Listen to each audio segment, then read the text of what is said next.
जो बढ़ाना है।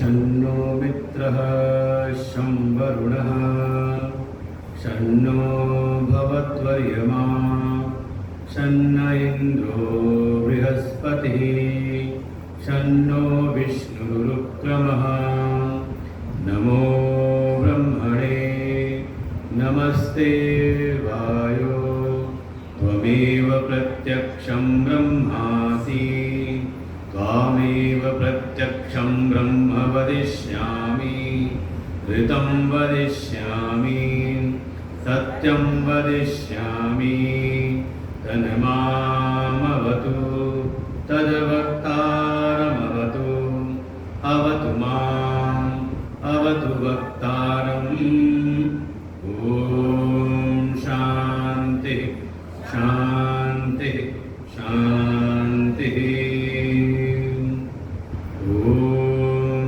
सहनाववतु सहनौ भुनक्तु सह वीर्यं करवावहै तेजस्विनावधीतमस्तु मा विद्विषावहै।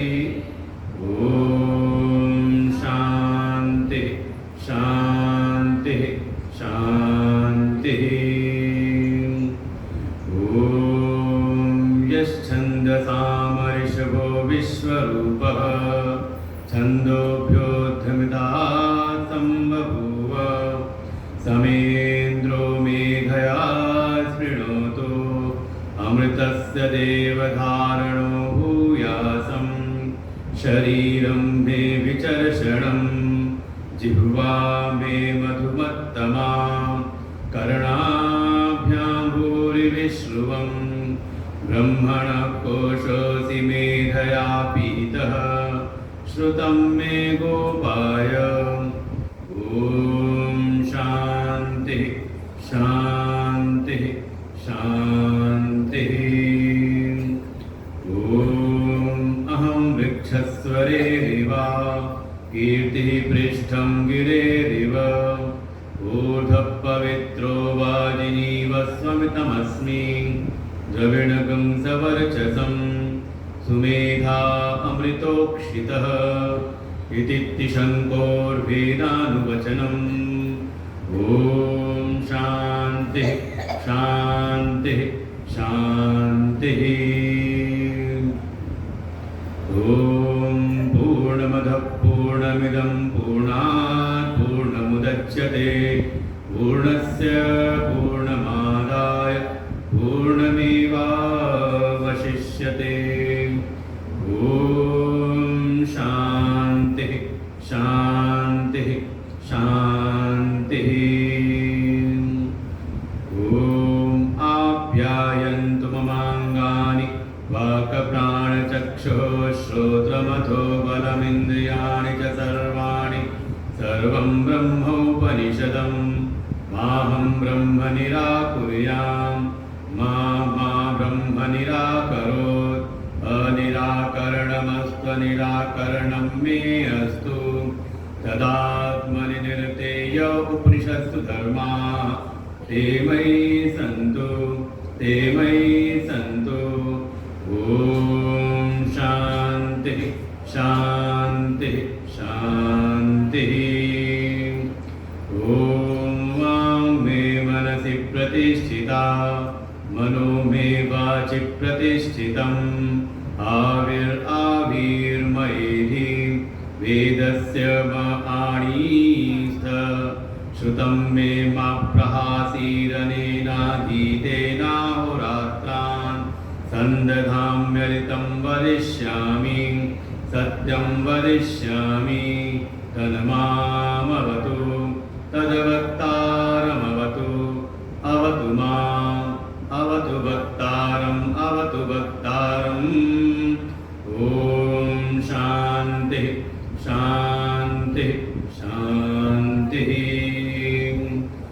ॐ भद्रं नो अपि वातय मनः ॐ शान्तिः शान्तिः शान्तिः ॐ भद्रं कर्णेभिः शृणुयाम देवाः भद्रं पश्येमाक्षभिर्यजत्राः स्थिरैरङ्गैस्तुष्टुवागुंसस्तनूभिः व्यशेम देवहितं जदायुः स्वस्ति न इन्द्रो वृद्धश्रवाः स्वस्ति नः पूषा विश्ववेदाः स्वस्ति नस्तारक्षो अरिष्टनेमि स्वस्ति नो बृहस्पतिर्दधातु ॐ शान्तिः शान्तिः शान्तिः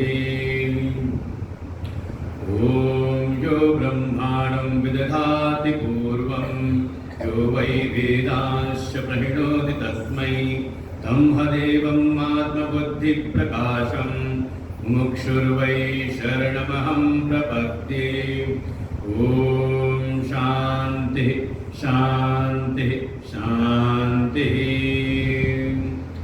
ॐ नमो ब्रह्मादिभ्यो ब्रह्मविद्यासम्प्रदायकर्तृभ्यो वंशऋषिभ्यो महद्भ्यो नमो गुरुभ्यः सर्वोप्लवरहितप्रज्ञानघनप्रत्यगर्थो ब्रह्मैवाहमस्मि ब्रह्मैवाहमस्मि नारायणं पद्मभवं वसिष्ठं शक्तिं च तत्पुत्रपराशरं च व्यासं शुकं गौडपदं मान्तं गोविन्दयोगीन्द्रमथास्य शिष्यं श्रीशङ्कराचार्यमथास्य पद्मपादं च हस्तामलकं च शिष्यं तं तोटकं वार्तिककारमन्यान् अस्मद्गुरुन् सन्ततमानतोऽस्मि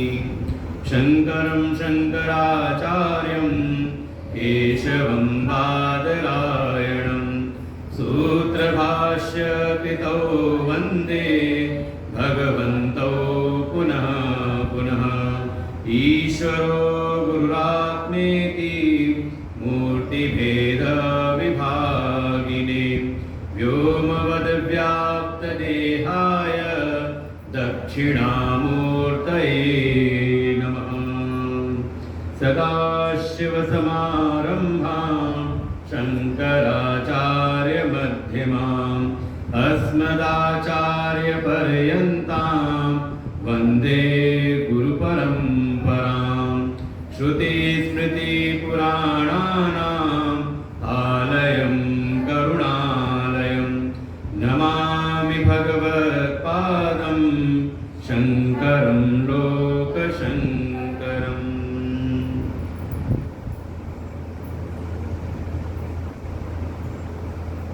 आनंदकरण सच्चिदानंद परम पुरुषोत्तम भगवान श्री राधा कृष्ण के चरणों में कोटि नमन। परमात्मा के अभिन्न स्वरूप प्रातः स्मरणीय परम श्रद्धेय परम वंदनीय अर्चनीय अनंत श्री भूषित सद्गुरुदेव भगवान के चरणों में कोटि नमन वंदन। समुपस्थित संतवृंद आचार्यगण वटुगण समस्त भगवत भक्त श्रद्धा भक्ति स्वरूपी मातृशक्ति भगवान की अहेतु कृपा गुरुदेव भगवान के अनुग्रह स्वरूप यह प्रज्ञानंद सत्संग आश्रम के श्री राधा कृष्ण भगवान के वार्षिक प्रकटोत्सव के उपलब्ध में यह वार्षिकोत्सव, ज़्यादातर हमारे समाज में इसको पाठोत्सव कहा जाता है। जब भगवान का कोई स्थापना दिवस मनाया जाता है तो ऐसे श्री राधा कृष्ण भगवान के पाठोत्सव के उपलक्ष्य में सायंकालीन श्रीमद् भागवत महापुराण की कथा और प्रातःकालीन सत्र में, जैसे कि हमारे गुरुदेव की परंपरा है, हमारे शंकर मत की परंपरा है, आश्रमों में प्रातःकालीन वेदांत का स्वाध्याय। तो उसके अंतर्गत इस बार का विषय है दृक् दृश्य विवेक, आद्य गुरु भगवान शंकराचार्य द्वारा रचित। इस ग्रंथ के विषय में थोड़ा ऐसी धारणाएं हैं, ऐसा विद्वान जनों ने कहा है कि भले इसको कहा गया कि भगवान शंकराचार्य जी के द्वारा रचित है, आद्य गुरु भगवान शंकराचार्य द्वारा, लेकिन इस ग्रंथ की जो भाषा शैली है वो आद्य गुरु भगवान शंकराचार्य के जो उनकी भाषा रचना की शैली है उससे मेल नहीं खाती, बल्कि एक शंकराचार्य पीठ में ही दक्षिण की जो पीठ है,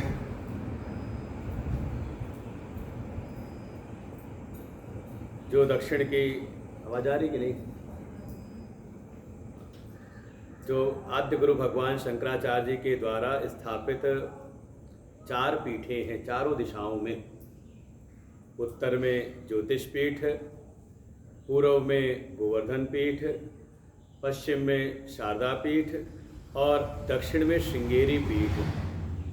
तो उस श्रृंगेरी पीठ के परवर्ती शंकराचार्य आगे चल करके जो परंपरा में शंकराचार्य हुए, पूर्व में उन्हीं का नाम था विद्यारण्य स्वामी, जो दक्षिण के ही एक बड़े साम्राज्य के संस्थापक कहे गए। नाम था विजयनगरम, उसके संस्थापक और साथ ही उसके प्रधानमंत्री रहे।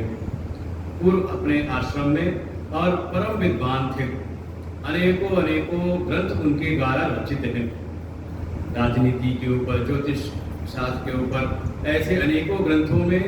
और शंकराचार्य पीठ पर आसीन होने के उपरांत वेदांत के अनेकों ग्रंथों की उन्होंने रचना की, जिसमें एक ग्रंथ बड़ा प्रसिद्ध है, नाम है पंचदशी। हमारे गुरुदेव के सत्संग उपलब्ध हैं, उस पर भी यूट्यूब पर। वेदांत का एक कहते सर्वांगीण एक ग्रंथ, जिसमें वेदांत की समग्र प्रक्रियाओं और जो भी उनकी जो रहस्य है उनका उद्घाटन करने वाला एक दिव्य ग्रंथ है पंचदशी। और आप जब विचार करेंगे, अगर आपने पंचदशी का स्वाध्याय चिंतन अध्ययन किया हो, तो जो उसकी भाषा शैली है, जो उसमें शब्द शैली है, बिल्कुल वैसी ही आपको इस ग्रंथ में भी आपको अनुभव में आएगी।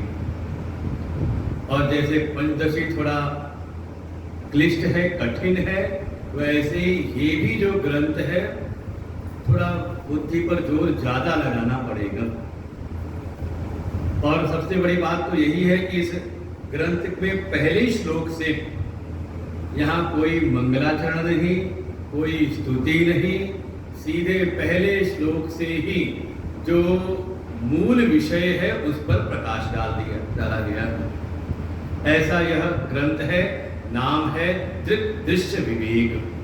तो अगर इसको कहा जाए शंकराचार्य द्वारा रचित है, तो इसमें भी कोई दोष नहीं है, क्योंकि परवर्ती जो भी शंकर पीठों पर आसीन होने वाले जो आचार्य हैं, उनको शंकराचार्य जी के समान ही उनको हम सम्मान देते हैं। हमारे सनातन धर्म के कहते हैं मुख्य को आचार्य कहे जाते हैं। तो ऐसे ही आद्य गुरु शंकराचार्य जी द्वारा जैसी उनकी परंपरा थी, उसमें ही यह ग्रंथ भी वेदांत के गूढ़ रहस्यों को प्रकाशित करने वाला यह ग्रंथ है। और कह सकते हैं ये जो ग्रंथ है ऐसे साधकों के लिए बड़ा लाभकारी है जो वेदांत के चिंतन में लगे हुए हैं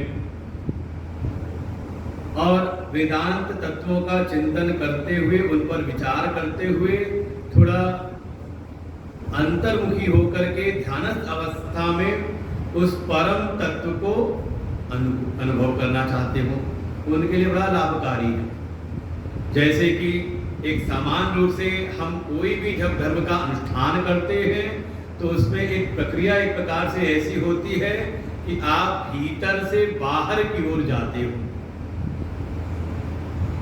पहले कोई भी धर्म का भाव भीतर आता है, कोई भी धर्म क्रिया पहले भीतर आती है, और फिर धीरे धीरे क्रमशः वो हमारे बाहर के जगत में प्रकट होती है।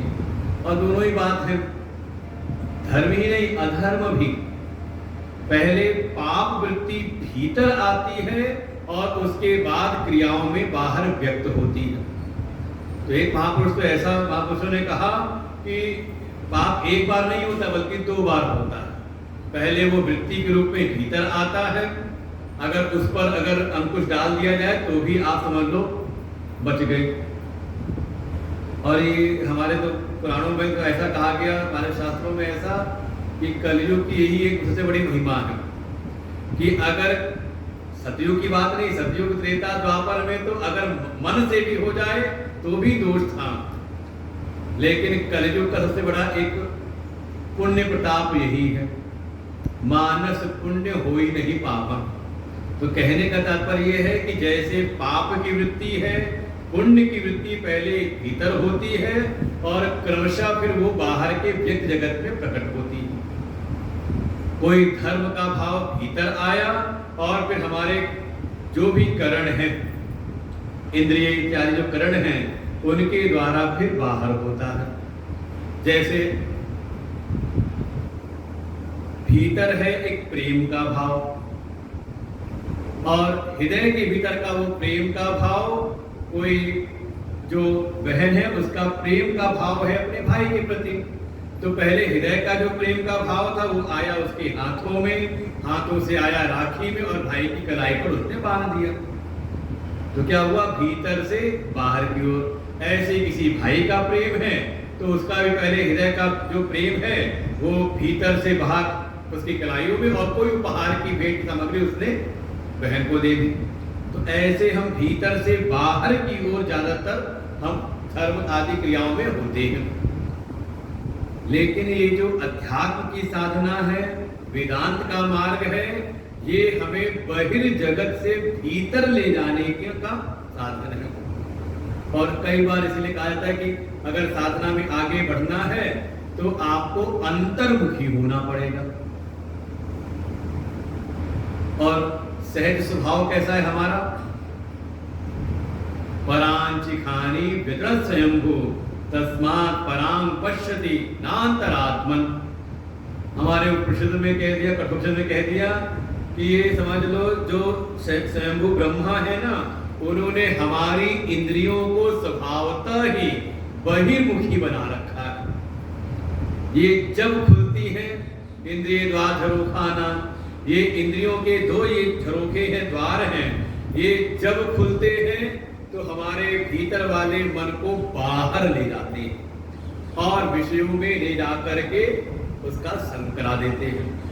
केवल देखने मात्र से, ध्यायतो विषयान पुंसः, किसी मनुष्य ने केवल विषयों का ध्यान मात्र किया, केवल देखना बस क्रिया हुई, और देखते ही देखते का उसे बार बार देखते थे उससे संग हुई, आसक्ति हुई, आसक्ति हुई तो उसकी कामना उत्पन्न हुई, कामना उत्पन्न हुई तो कभी वो ध्यान समाधि में नहीं बैठ सकता, फिर लगता है किसी न किसी क्रिया में, किसी कर्म में, कर्म के द्वारा सफलता मिल गई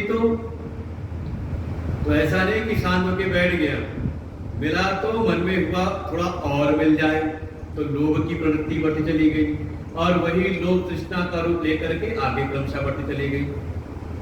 और मान लो जो मन के अंदर कामना थी, कामना हो गई बाधित, तो फिर भीतर उत्पन्न हुआ क्रोध, और क्रोध के द्वारा बुद्धि हमारी हो गई सम्मोहित, और कोई न कोई प्रवृत्ति निवृत्ति हमारी जगत में चलती रहती है। तो ये स्वाभाविक रूप से जो हमारी इंद्रियां हैं बहिर्मुखी हैं, ये हमें बाहर के विषयों में बलात् लगा देती है। लेकिन आपको अगर परम तत्व का ध्यान करना है, परम तत्व की प्राप्ति करनी है, तो आपको इसकी सहज स्वाभाविक स्थिति पर विजय पा करके इसको भीतर करना पड़ेगा। तो वहीं कहा कश्चित धीरः प्रत्यक आत्मानं नेक्षत, कोई ऐसा धीर, कोई ऐसा साधक, कोई ऐसा तपस्वी जो साधना के बल से अपने इन मन बुद्धि और इन इंद्रियों की जो स्वाभाविक स्थिति है, जो उसका स्वभाव है बहिर्मुखता, उस पर थोड़ा संयमन करते हुए इस पर विजय पाते हुए, और कारण क्या है? कारण एक ही है, वो अपनी प्रत्येक आत्मा का ध्यान करना चाहता है, उसको अनुभव करना चाहता है। तो उस अनुभूति के लिए वो अपनी समस्त इंद्रिय इत्यादि कर्णों को वो अपने भीतर ही रोक लेता। अमृत तो इच्छन, क्योंकि वो अमृतत्व की प्राप्ति करना चाहता है, अमृत स्वरूप अपनी उस आत्म तत्व का अनुभव करना चाहता है। इसलिए वो बाहर के विषयों से क्रमशः अपने मन को भीतर लेकर के जाता है।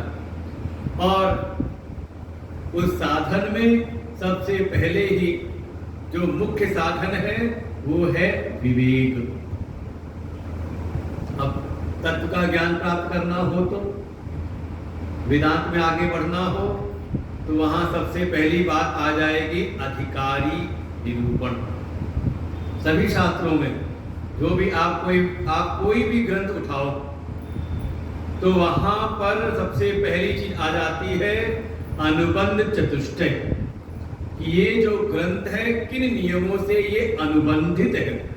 प्रत्येक कोई भी शास्त्र है तो उसमें ये अनुबंध चतुष्टय आपको देखना, विचार करना रहता है। जो उसको विचार कर लेते हैं तो उनको पूरे ग्रंथ का एक जो सार है, सिद्धांत है, वो उनकी पकड़ में आ जाता है। और बहुत सारे ऐसे ग्रंथ हैं उनके तो प्रारंभ में ही सबसे पहले अनुबंध चतुष्टय का वर्णन किया जाता है। ज्यादातर कोई भी आप तत्वबोध, आत्मबोध, उसका जो पहला जो स्तुति है, मंगलाचरण है, उसमें उसके अनुबंध का वर्णन कर दिया जाता है। आप भागवत का भी अध्ययन करो तो भागवत का जो प्रारंभिक श्लोक है उसके विषय का बोध कराता है, उसके अधिकारी का प्रोचित कहतवत परमाम निर्मत्सराणाम सताम, उसके विषय का, उसके अधिकारी का, उसके प्रयोजन का, तापत्रयोन्मूलनम, और साथ ही कहा जो विषय है और प्रयोजन है उसके बीच के संबंध का। तो ये चार चीजों का विचार करना पड़ता है। पहला जो भी ग्रंथ है उसका विषय क्या है, प्रतिपाद्य विषय क्या है। दूसरा, अब देखो ये रामचरितमानस में गोस्वामी जी कह देते हैं विषय क्या है, तज्जहिमा आदि मध्य अवसान प्रभु प्रतिपाद्य राम भगवान। अधिकारी कैसा होना चाहिए? राम कथा के कई अधिकारी, जिन्हें सत्संगति अति प्यारी, जिनको सत्संग से प्रेम हो।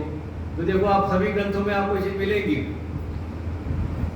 तो जो भी वेदांत शास्त्र है आप देखिए उसमें अधिकारी का वर्णन होगा, उसका विषय क्या है, मूल विषय क्या है, और उसका प्रयोजन और साथ ही संबंध।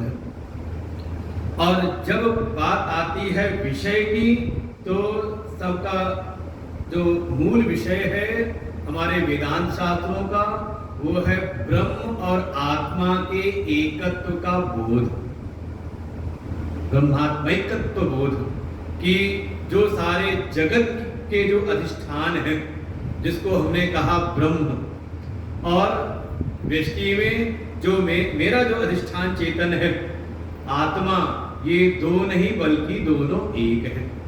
ब्रह्मात्मैकत्व लक्षणम का यही समग्र हमारे वेदांत शास्त्रों का विषय है।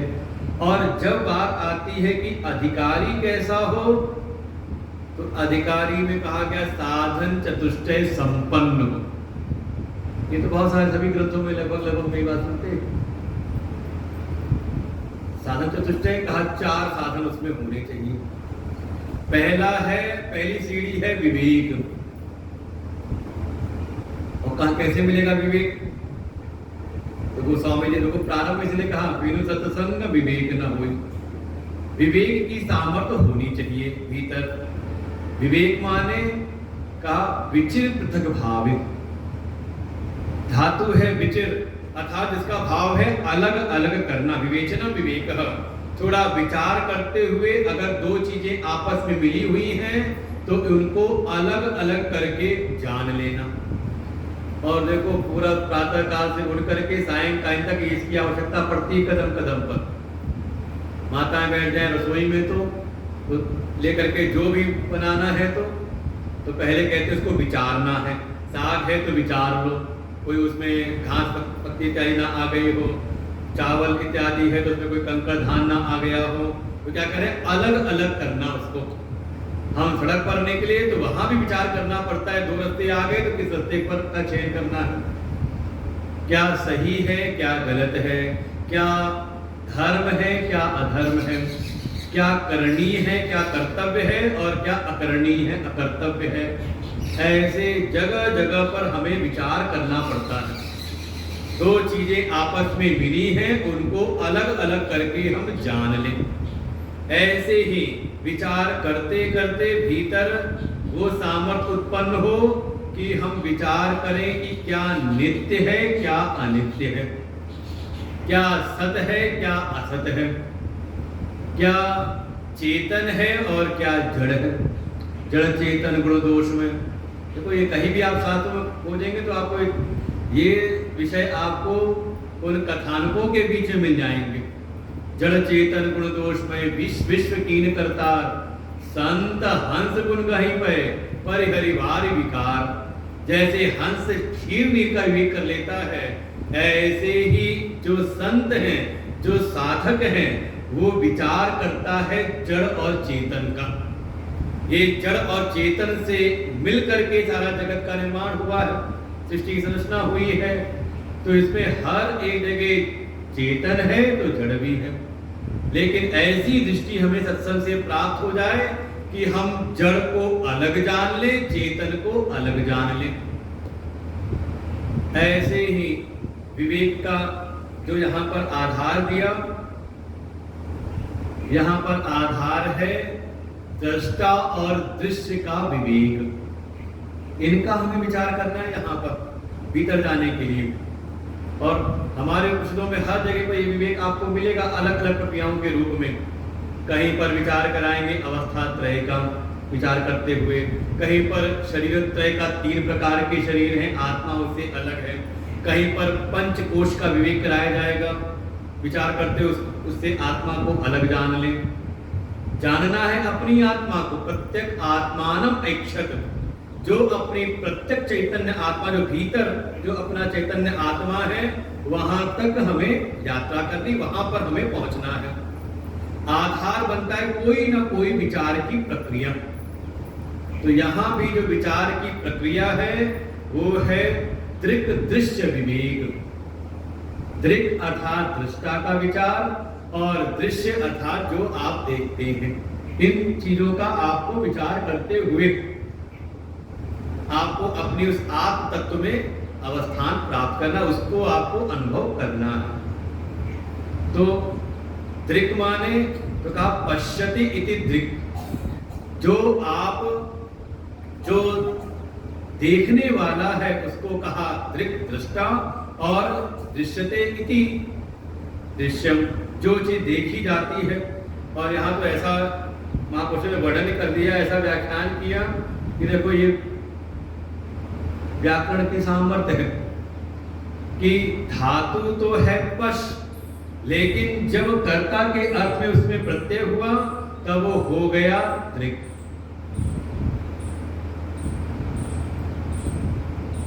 अर्थात कह रहे हैं कि जो मूल वस्तु है वो जब दर्शन क्रिया से युक्त हुई तो मिलकर के वो हो गई दृष्टा। असल में उसमें कोई देखने की क्रिया भी नहीं हो रही, लेकिन जब दृश्य जगत के सापेक्ष में उसका जब विचार करते हैं तो उसको हम दृष्टा कहते हैं। ऐसे उसमें कोई दर्शन की क्रिया भी नहीं हो रही, उसमें किसी प्रकार का कोई ज्ञाता ज्ञेय का भेद नहीं, कोई दृष्टा दृश्य का भेद नहीं, लेकिन दर्शन के संबंध से कहा उसमें दृष्टापना हम कहते समझाने के लिए। और बिल्कुल जैसे मूल शब्द धातु है पश, लेकिन आगे बना क्या उससे शब्द दृश्य बन गया, उससे बिल्कुल पलट गया। तो कहा बिल्कुल वैसे ही जैसे तत्व तो है अपना आत्मस्वरूप सच्चिदानंद, लेकिन उसके ऊपर ये सारे जगत की प्रतीति होने लगी। झूठे सत्य जाहि बिनु जाने, जिमि भुजंग बिनु रजु पहचाने। जैसे वस्तु तो थी कोई और, कौन सी वस्तु थी, कहाँ थी, तो वहां पर पड़ी हुई रस्सी, लेकिन अज्ञान के कारण, भ्रम के कारण उसमें किसी और चीज की प्रतीति हो गई। इस मूल दर्शन यही है यहाँ पर कि है तो अपना सच्चिदानंद आत्मस्वरूप, और उसके ऊपर ये सारा ये जगत का प्रपंच हमें प्रतीत हो रहा है। तो जो कुछ दिख रहा है, देखा जा रहा है, जो चीज प्रतीति जिसकी हो रही है उसको कहा दृश्य, और जिसको वो मालूम पड़ रहा है, जिसको प्रतीत हो रहा है, उसको कहा दृक्, दृष्टा। अब इसी चीज का सहारा लेकर के अब अपने उस साक्षी आत्म स्वरूप तक हमें यात्रा करनी है। उसके लिए ही ये ग्रंथ प्रारंभ होता है, और इसमें किसी प्रकार का कोई मंगलाचरण नहीं, कोई यहाँ स्तुति नहीं, सीधे सीधे यहाँ पर बात रखी गई। और ग्रंथ भी लगभग 31 इसमें श्लोक है। कई ग्रंथ, कई जगहों पर इसका एक नाम और भी आपको मिलेगा। इसी ग्रंथ का दिग्दृश्य विवेक का एक नाम है वाक्य सुधा। कई परंपराओं में आप देखेंगे तो वहां जब आप कभी नाम सुने वाक्य सुधा, तो समझ लो कि ये दिग्दृश्य विवेक की चर्चा चल रही है। कहीं पर कुछ पाठ में कुछ श्लोक और भी वहां पर दिए जाते हैं। इस जो ग्रंथ में 31 है, कहीं पर आपको होता है इसमें 6-7 श्लोक और भी मिल जाएंगे, तो उसमें संदेह ना करें, वो हमारे यही ग्रंथ है, उसमें थोड़ा और विस्तार कर दिया गया। तो ये दिग्दृश्य विवेक, तो हम उसको पढ़ना प्रारंभ करते हैं। इसका पहला ही श्लोक हम पाठ करते हैं। ग्रंथ जिनके पास वो पाठ करेंगे, नहीं होगा तो सुन करके ही दोहराएंगे, क्योंकि हमारे यहाँ गुरुकुल भी है, और गुरुकुल की परंपरा ये होती है कि आचार्य पाठ पढ़ाते हैं और सुन करके जो विद्यार्थी हैं उसको एकाग्रचित्त से दोहराते हैं। रूपम दृश्यम लोचनम दृक्, रूपम दृश्यम लोचनम दृक्, तदृश्यम दिक्तु मानसम, तदृश्यम दिक्तु मानसम, दृश्याधिवृत्तयः साक्षी, दृश्याधिवृत्तयः साक्षी, दृगेव न तु दृश्यते, दृगेव न तु दृश्यते, रूपं दृश्यं लोचनं दृक्, तदृश्यं दृक्तु मानसम्, दृश्याधिवृत्तयः साक्षी, दृगेव न तु दृश्यते। जो ग्रंथकार है, आचार्य है, वो समझ लो ऐसी स्थिति में है कि जैसे उनके सामने कोई एक ऐसा शिष्य है जो लंबे समय से वेदांत शास्त्रों का विचार, वेदांत शास्त्रों का श्रवण, उसका युक्ति युक्त मनन कर रहा है, और करते हुए अब वो निध्यासन की स्थिति में प्रवेश करना चाह रहा है। और वो आकर के आचार्य के सन्मुख बैठ करके जैसे उसने अपने भीतर की जो भावना है, जिज्ञासा है, उनके समक्ष व्यक्त की कि मैं कैसे इन सारे तत्वों का विचार अपने भीतर करूं, कैसे मैं ध्यान में प्रवेश करूं, कैसे मैं अंतर्मुखी हूं। तो ऐसी आप मन के अंदर कल्पना ऐसे दृश्य की कर सकते हैं, या इस जगह पर अपने आप को स्वयं रख लें। क्या हम वेदांत शास्त्रों का श्रवण करते हैं, विवेक विचार करते हैं, नित्य अनित्य का, सत असत का, जड़ चेतन का, तो कैसे हम इन जड़ जगत के पदार्थों की उपेक्षा करके कैसे हम भीतर प्रवेश करें। क्योंकि क्या कहा जाएगा इस जड़ जगत से अपनी जो आसक्ति है उसको त्याग के भीतर क्या प्रवेश करें।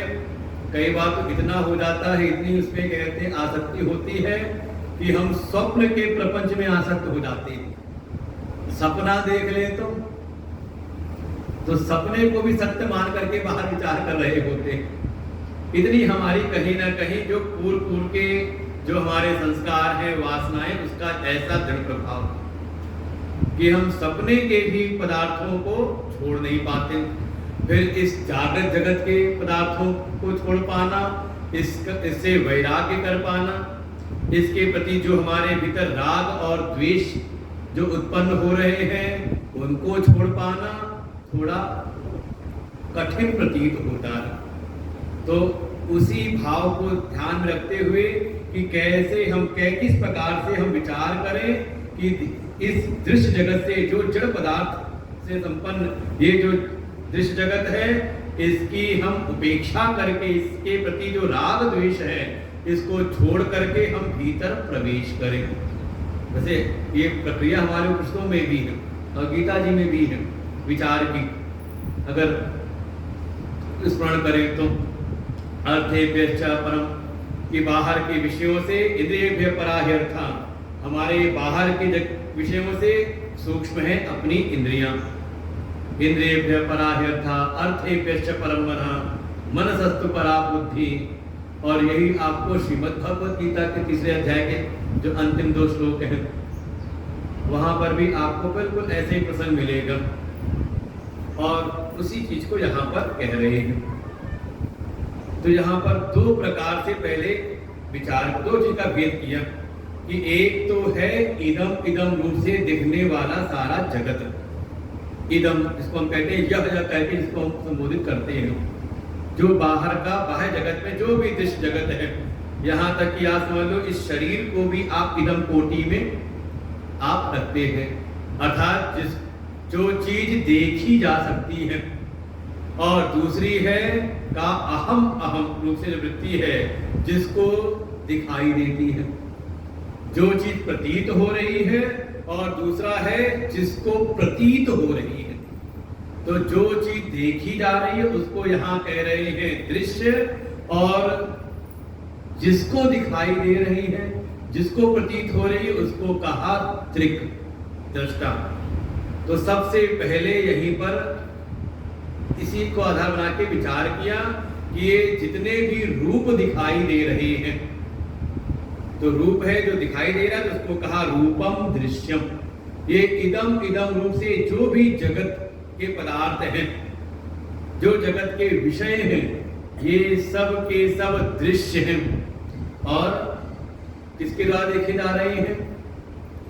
तो आप कह सकते हो मैंने अपनी आंखों से देखा, कोई घटना घटित हुई, आपने किसी को बताया, तो आपने पूछा क्या आधार है इसका, तो आप कहते हो मैंने आंखों से देखा, वो घटना घटित हुई थी, ऐसा वहां पर विषय रूप प्रकट हुआ था और मैंने अपनी आंखों से देखा।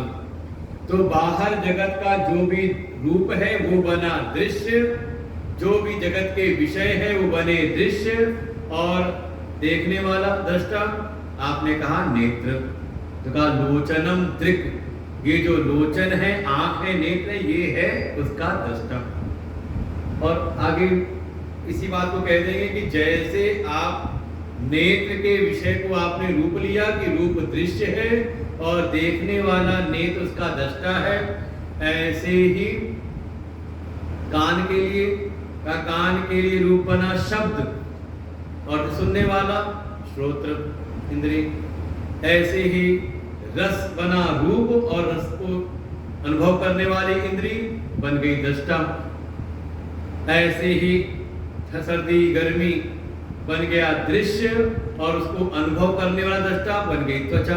तो ऐसे 5 विषयों को शब्द, स्पर्श, रूप, रस, गंध, ये सब के सब हो गए दृश्य बाहर के जो दिखाई देते हैं, और इनकी प्रतीति होती जिसके द्वारा, इसका अनुभव जिसके द्वारा होता है उसको कहा दृष्टा। तो ये जो हमारी इंद्रियां हैं ये बन गई दृक् दृष्टा। तो क्या इंद्रियां अपने आप देखती हैं? कहा नहीं।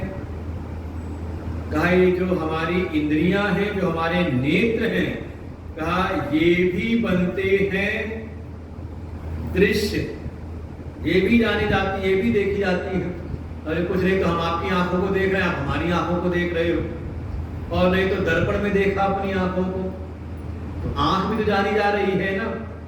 और अभी आगे जब इसका विस्तार करेंगे इस सूत्रों का, तो कहेंगे कभी कोई मानो सो के उठा और उसको लगा आज ठीक ठीक नहीं दिख रहा, या फिर आज कुछ नहीं दिख रहा, कल बिल्कुल साफ दिख रहा था। तो ये भी तो कहीं ना कहीं आप नेत्र को जान रहे हो ना। नेत्र भी जो है, जो इंद्रियां हैं, वो भी तो जानी जा रही है ना, किसी के बोध का विषय बन रही है ना। तो वही आगे क्रम कह रहे हैं कि ये नेत्र आदि जो इंद्रियां हैं, जिसको अभी दृष्टा कहा था पहली पंक्ति में, कह रहे हैं तद दृश्यम, कहा वो सारी जो इंद्रियां हैं, ये नेत्र आदि जो इंद्रियां हैं, ये भी बनती हैं, बन जाती हैं दृश्य। और देखने वाला दृक् कौन है? दृक् तु मानसम, कहा ये मन के द्वारा, अंतःकरण की वृत्तियों के द्वारा ये इंद्रियों को भी जाना जाता है। और एक सूत्र तो हमारे गुरुदेव से आपने बार बार सुना होगा, वेदांत का एक सिद्धांत, कि जो जानने वाला है वो जानी गई वस्तु से हमेशा अलग होता है। घट दृष्टा घटात भिन्न, जो बाहर कोई घड़ा है तो घड़े को जो जानने वाला है वो घड़े से हमेशा अलग होता है। जो भी चीज आपके द्वारा जानी जाती है उससे आप हमेशा अलग होते हो, नहीं तो उसका ज्ञान आपको होगा नहीं। हमेशा ये सिद्धांत है, और उसी सिद्धांत को समझा रहे हैं कि आपको ये सारे जगत के विषय ज्ञात हुए, ये बने, तो इसका ज्ञाता जानने वाला जो नेत्र है वो उससे अलग है। फिर अगले क्षण थोड़ा विचार किया तो कहा ये जो नेत्र आदि जो इंद्रियां हैं ये भी बन रही हैं दृश्य, ये भी जानी जा रही हैं। तो इसको जानने वाला का इससे पृथक, इसके अंतरतम, इसके भीतर है। किससे जानते हैं? तो कहा अंतःकरण की वृत्तियों से, मन बुद्धि की वृत्तियों के द्वारा ये जाना जाता है। तो अब नेत्र हो गए दृश्य, और इसको जानने वाला कहा भीतर जो मन है, मन की जो वृत्तियां हैं, दिक्तु मानसम। अच्छा मन ही दृष्टा है, कहा नहीं, थोड़ा और विचार करो। ये जो मन है, जो मन की वृत्तियां हैं, मन के साथ में बुद्धि चित्त को भी ले ले यहाँ पर समाहित अंतःकरण के रूप में, कि ये अंतःकरण के भीतर भी जो विचार उत्पन्न हो रहे हैं, इनकी जो भाव दशा है ये भी जानी जाती है। कह रहे हैं दृश्याधिवृत्तयः, धीवृत्तयः दृश्या, कि ये बुद्धि आदि की अंतःकरण की जो वृत्तियां हैं ये भी दृश्य बनती हैं, ये भी जानी जाती हैं। किसके द्वारा? जिसके द्वारा ये जानी जाती है उसको एक नाम दिया साक्षी। देखो बार बार सुनते हैं साक्षी भाव में रहो। साक्षी माने वो संसार वाला नहीं आना कि उस घटना के वो साक्षी है, उनको पकड़ के लाओ, उनकी गवाही काम करेगी, वो साक्षी बनेगी। कहा साक्षी तो मन में आएगा, अच्छा जो भीतर वाला जो उसका साक्षी है उसका भी कोई जानने वाला होगा आगे।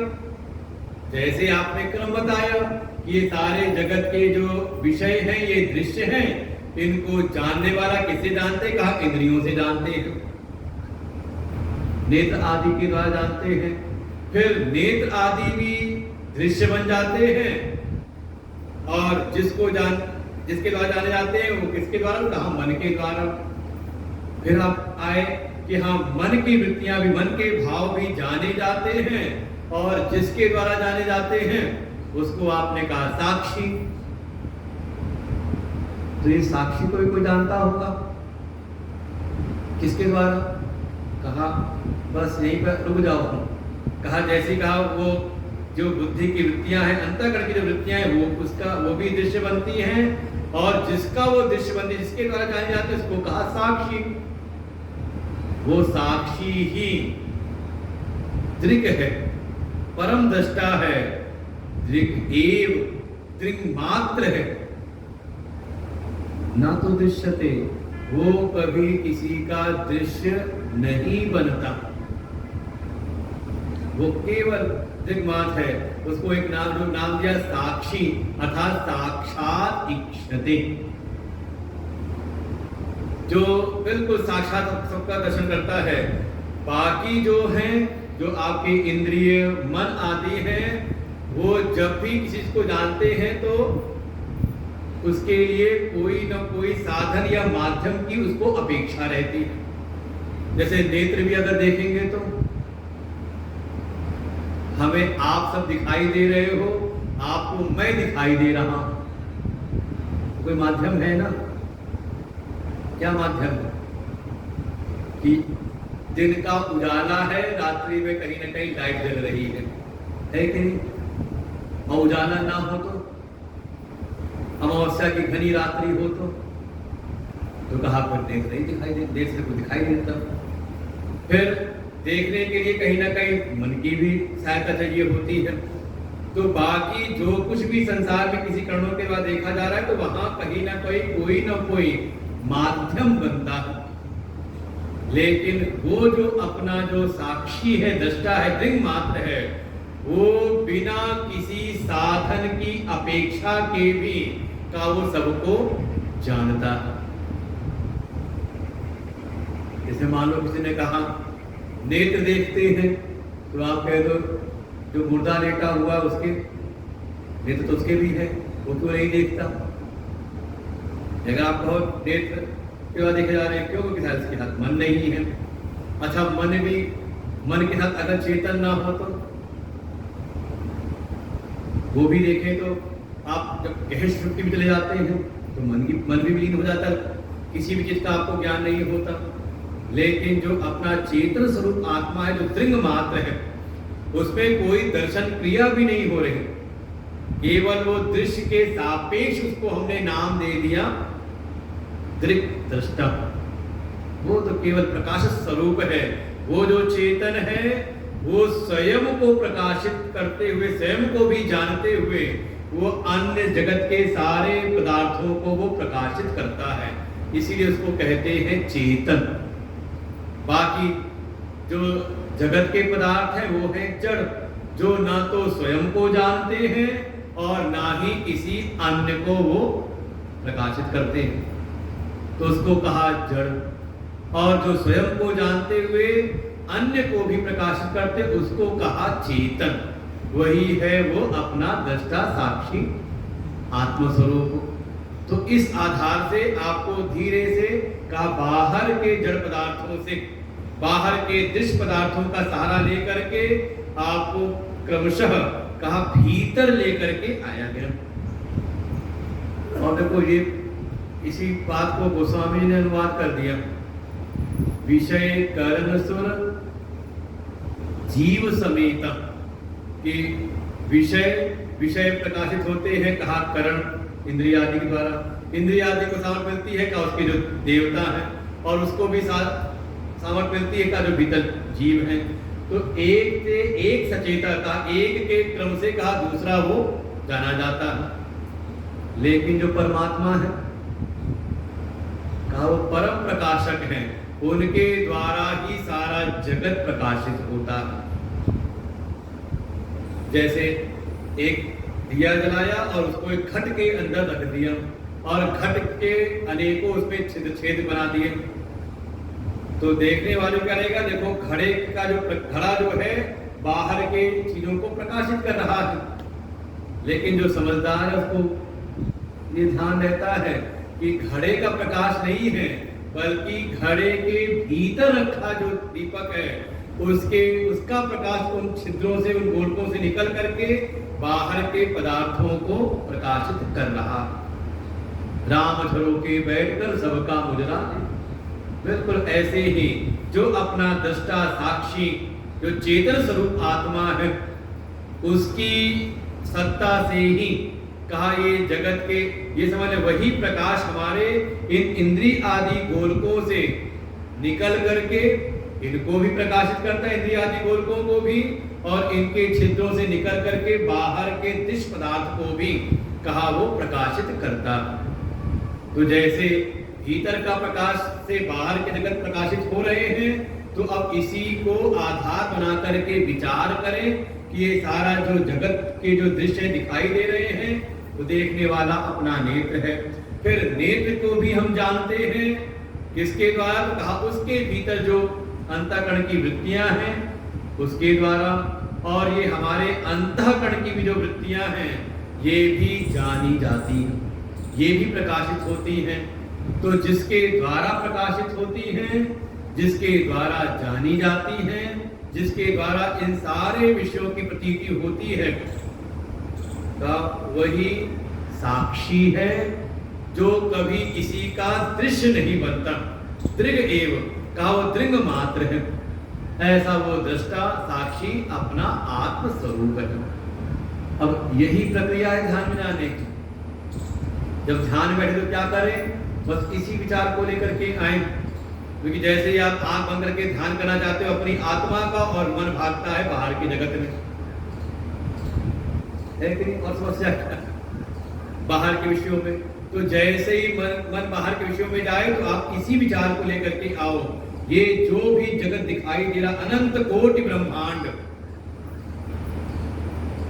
जो भी दृश्य रूप में हमें प्रतीत हो रहा है, किसके द्वारा, कहा इसको हमने इंद्रियों से जाना।